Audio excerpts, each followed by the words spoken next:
High বন্ধুরা, আজ বানাবো ঘরোয়া পদ্ধতিতে চিকেন মোমো। আপনারা দেখতে থাকুন।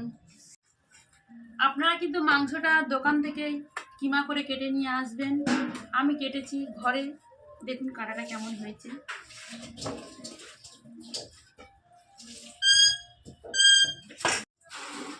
প্রথমে দেব পেঁয়াজ কুচি,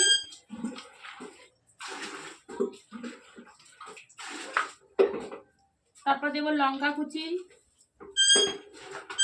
রসুন কুচি, আদা কুচি, ধনেপাতা কুচি, পরিমাণ মতো লবণ দিয়ে ভালো করে মেখে নেব।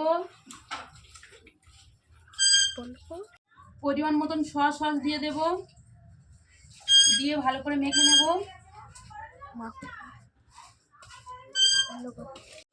ভালো করে মেখে নেব, মেখে নিয়ে আধা ঘন্টা রেখে দেবো। আমরা যখন ছোট ছিলাম তখন এর চল অতটা ছিল না, কিন্তু এখন প্রায় সব জায়গাতে কম বেশি কম দামেও মোমো পাওয়া যায়। ভালো করে মেখে নিয়ে আধা ঘন্টা ধরে ঢাকা দিয়ে রেখে দেব। গোলমরিচটা দিতে মনে ছিল না, তাই আবার উপর থেকে দিয়ে দিলাম, দিয়ে একটু মেখে রেখে দেবো। এটা কি কাঁচা হবে? না, এটা তো ভাপানো হবে। চিকেন মোমোর জন্য ময়দা দিয়ে একটা ডো বানিয়ে নেব। একটু সাদা তেল দিয়ে দেবো, অল্প অল্প করে জল দিয়ে মেখে নেব। আমরা রুটি ময়দা যেমন মাখি তার থেকে একটু সময় নিয়ে মাখতে হবে, আর একটু শক্ত করে মাখতে হবে। মাখা হয়ে গেছে, ঢাকা দিয়ে রেখে দেবো কিছুক্ষণ। একটু সেভ করে বেলে নেব। তেল দিয়ে ভালো করে মেখে নেব, যাতে না এর মধ্যে মোমোটা লেগে যায়। একটু সেভ দিয়ে নেব, জল দিয়ে দেব চারিদিকে, তাহলে মুড়তে সুবিধা হবে, ছেড়ে যাবে না।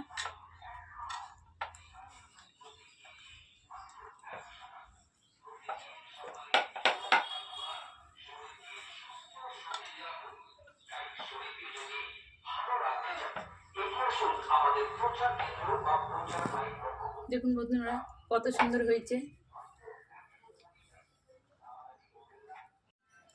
মোমো সব বানানো রেডি। ঝাঁঝরিটার মধ্যে তেল লাগিয়ে নেব, যাতে না মোমোটা লেগে যায়। জল ফুটতে আছে, মোমোগুলো ঝাঁঝরির মধ্যে সাজিয়ে নেব।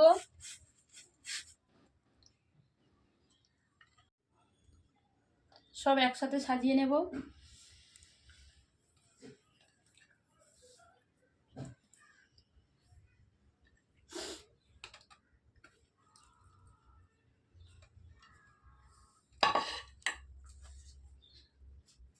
জল ফুটে গেছে, এবারে মোমো ঝুড়িটা চাপিয়ে দেব,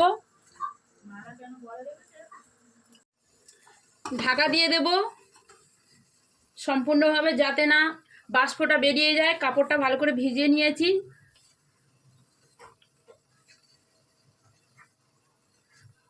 ভালো করে টাইট করে দিয়েছি, যাতে না বাষ্পটা বেরিয়ে যায়।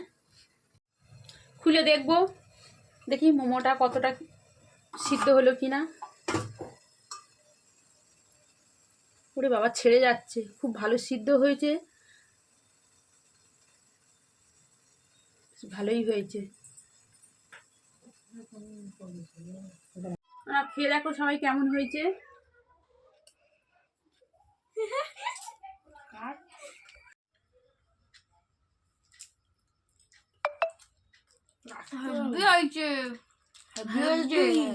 দারুণ।